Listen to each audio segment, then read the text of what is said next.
La réalité virtuelle est un ensemble de technologies qui permet aux utilisateurs d'interagir en temps réel avec des environnements virtuels créés par un ordinateur. Le dispositif d'immersion comporte un casque de réalité virtuelle en 3D, muni du son et un tracker de position. L'idée, c'est de porter ce matériel et donc de pouvoir se balader, de pouvoir naviguer en fait dans ces environnements virtuels qui sont interactifs. Donc vous pouvez vous balader à l'intérieur de ces cabines d'avion, vous pouvez ouvrir des portes, vous pouvez regarder les paysages ou le vide, vous pouvez voir des araignées sur un bureau et donc ainsi vivre la situation comme si elle était réelle et ressentir les émotions qui y sont attachées. L'application de cette technologie immersive est exploitée de manière croissante pour le traitement de troubles mentaux, en particulier les phobies ou les addictions. À la PHM, le but ici est de l'utiliser pour traiter des personnes qui ont des troubles anxieux, donc qui ont des phobies par exemple. La peur de prendre l'avion, la peur d'être en hauteur, la peur de conduire, la peur des orages, etc. Donc l'idée, c'est que ces patients, pour les traiter, on va les confronter aux situations, ce qu'on fait déjà en thérapie classique, mais au lieu de le faire avec une situation réelle, ce qui fait parfois trop peur aux patients, eh bien, on le fait avec une situation virtuelle. Avant de plonger le patient dans l'environnement virtuel, quelques séances sont consacrées à la gestion de leur anxiété. On leur apprend la relaxation, les méthodes de gestion du stress, des méthodes qui permettent de pouvoir mieux gérer leurs émotions, des méthodes respiratoires. Et lorsqu'ils sont prêts, là, ils peuvent se confronter ensuite aux situations virtuelles et du coup, ils peuvent, en situation, appliquer tous les principes qu'ils ont appris. Plongé dans des situations qu'il redoute grâce au casque 3D, le patient va pouvoir les affronter avec l'accompagnement du thérapeute qui suit sa progression sur un écran. Alors, ce qui était très bien, c'est qu'on était en situation réelle.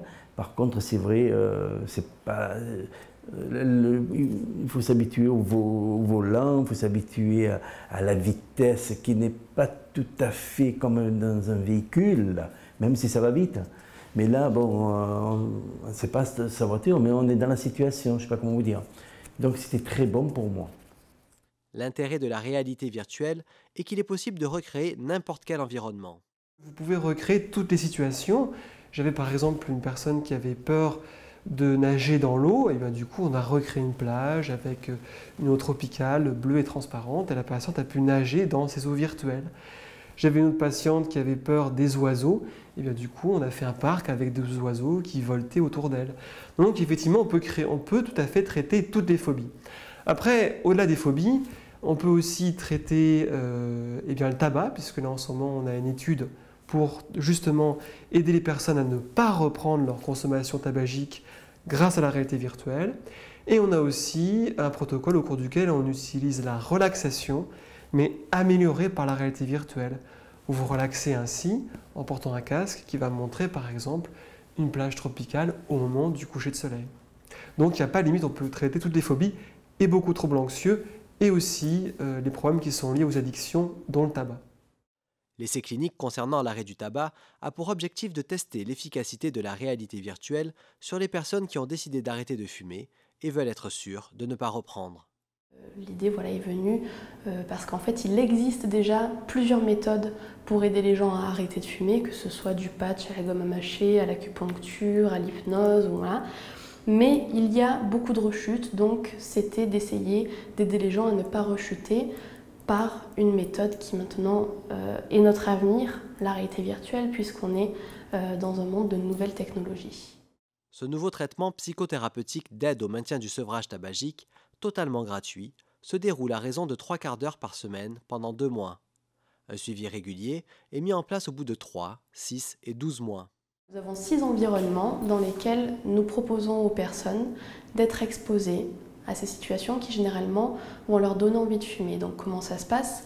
Nous avons des avatars, donc des personnages fictifs qui vont venir proposer à la personne d'aller faire une pause cigarette, ou qui vont proposer une cigarette, ou qui vont venir lui demander à cette personne si elle a un briquet pour allumer leur propre cigarette.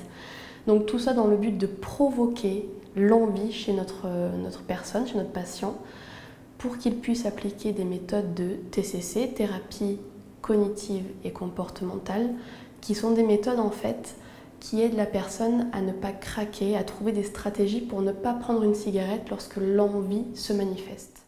Et avant d'arriver dans ce circuit, j'ai fait 2 séances d'hypnotisme et 2 séances d'acupuncture.